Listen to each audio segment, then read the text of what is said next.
Tonight, the National Assembly has postponed voting on a bill seeking to enforce gender parity in Parliament to early next year, all due to lack of quorum.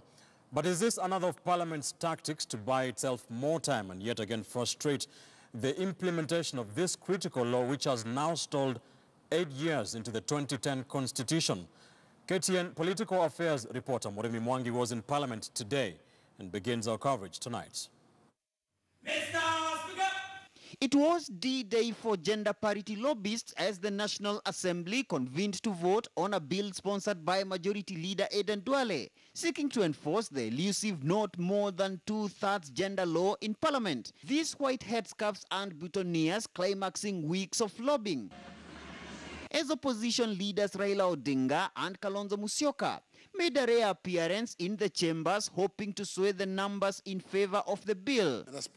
But then there was a problem. Allow me to defer the business appearing as order number 10, both in terms of replying and voting on the second reading. To pass the legislation, Duale needed 233 legislators to be in the chambers and to vote for it. On this day, only 212 members of Parliament turned up for the crucial vote, despite weeks of lobbying and public debate on the bill.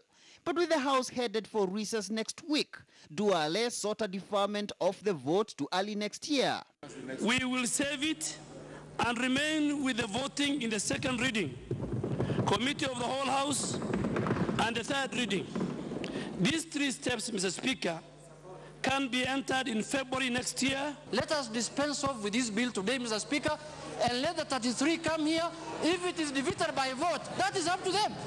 The House-based committee will convene next Tuesday at the rise of the House to consider when next this business may appear on the order paper.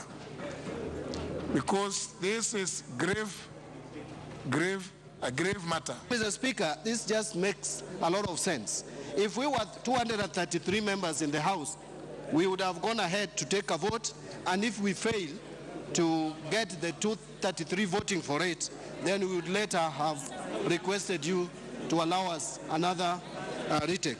But this circus of Parliament lacking quorum on eve of voting of the gender law, now happening for the third time, has raised fresh queries on the seriousness of the country's two top political kingpins, President Uhuru Kenyatta and his newfound ally, opposition chief Raila Odinga, to enactment of this law that has stalled for 8 years into the 2010 Constitution. Despite weeks of persuasion from women lobbyists to convene parliamentary group meetings to whip their members behind the bill, no such initiative was undertaken. A few minutes before I came, I talked to the deputy party leader, who is the deputy president of the Republic, talked to me, and he asked me what the mood of the House is. I told him it's positive, but we need to judge once we are in the chamber. And you must have seen me moving around and talking to members. I would say we've lobbied for a short while. Now we've been given even a chance to go and talk to our constituents, to go and even convince our people that it is not a bad thing. We are doing just the right thing. I have kept crusading and campaigning for this bill, saying it's not about women, it's about both gender, both female and male. And there is no need of women looking like it is a battle between male counterparts and female counterparts. Call it mind games or delay tactics by Parliament on the gender law, but a fierce clash no doubt looms between women lobby groups and Parliament as the House goes on recess. Murimi Mwangi, KTN News in Parliament.